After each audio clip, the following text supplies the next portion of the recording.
What is up? Just picked up this '06 Chevy Silverado from the auction. Of course, if you guys don't know about Chevys, they always get stolen. So this one being one of the ones that got stolen, and this is why it got salvaged.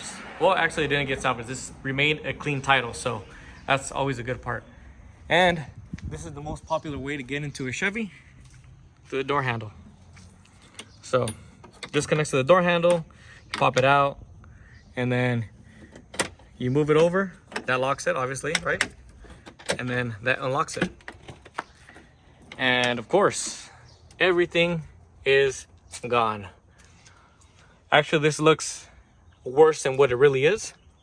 So pretty much the cluster goes here. The cover pretty much covers everything. I took the radio off just to take it off because, I mean, why have it in there? And then this just pretty much goes back on. Get the cluster, put the cover back on, and obviously the radio. Center console, it's gone. That window rolls down. This one rolls down. The two rear ones are broken. So I got some extra parts that are not from the Silverado. I got a gas tank for like a YZ85 or I don't know, some kind of dirt bike. This is the back right here. So, I mean, at least it looks pretty clean. I don't know what that X stand for up there. And so we got some extra wires for, I guess, an amp. It had a toolbox. Everything in here got stolen. We got the wheel well, the spare tire. I was kind of being nosy and I went in here. So I popped out the lock. And we got some tools, some random stuff. Got some extra tools. I did have a Makita vacuum back here that I got for free. So I ended up keeping that. Then we got a broken tail light. We got a broken connector down there. Broken shock. Tires not that great. Missing molding in the front. Luckily, I put some parts on order when I was getting this shipped. I got some parts just sitting right there, ready to go. Also, another thing is, if you guys seen the last video for the 1500, where I replaced the lock cylinder housing. The good thing is I didn't drill this one out, but I do have to replace ignition because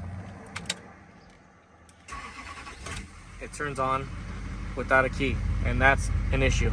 So I got all that stuff ordered. Stay tuned for all that. Turns on, pretty much the AC works. Blowing cold right here. This is an Arizona truck. So yeah, everything looks pretty good. Run and drive, pretty much stolen. They almost stripped all of it. I got the airbag on order. I got the cluster. This cover came with the truck. I have it inside, so all I gotta do is put this back, put the cluster, airbag, stereo back on, and we should be good to go. We got a clean 06. There it is. Everything sounds good on the truck. So we got an S&B intake, and we got a full, I think it's a 5-inch exhaust.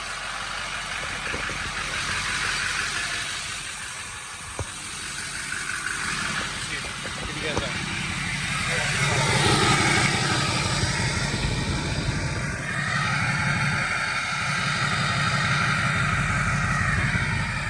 What we're gonna do now is we're gonna get this cleaned up, take off all the letters on the top, even the letters on the front.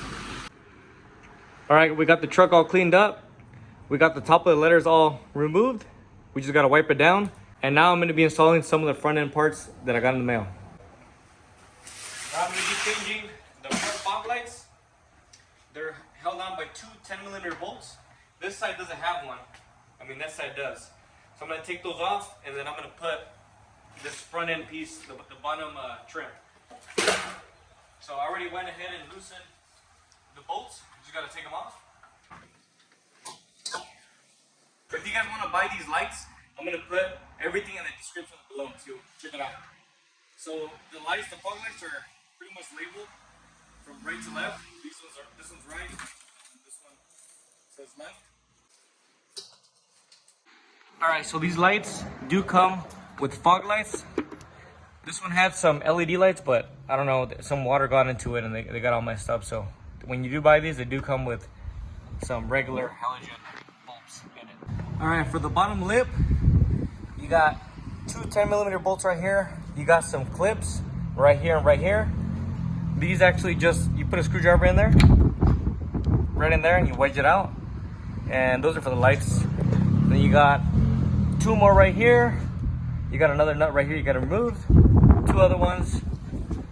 And another one here, and then same thing on the other side. Pretty much that's it. It's finished installation for the lower trim and the fog lights. It was pretty much an easy install if you guys want to tackle this yourself. It was just a couple bolts and a bunch of clips all around here. So if you guys want to purchase this, I'm going to link it down in the description below. I'm going to leave the lower trim and the fog lights. So be sure to check that out. Also, stay tuned for the next video. We're going to be putting together the whole inside. And that's pretty much it. So stay tuned for the next one. Thank you guys so much for watching, and I'll see you guys on the next video. Peace out, guys.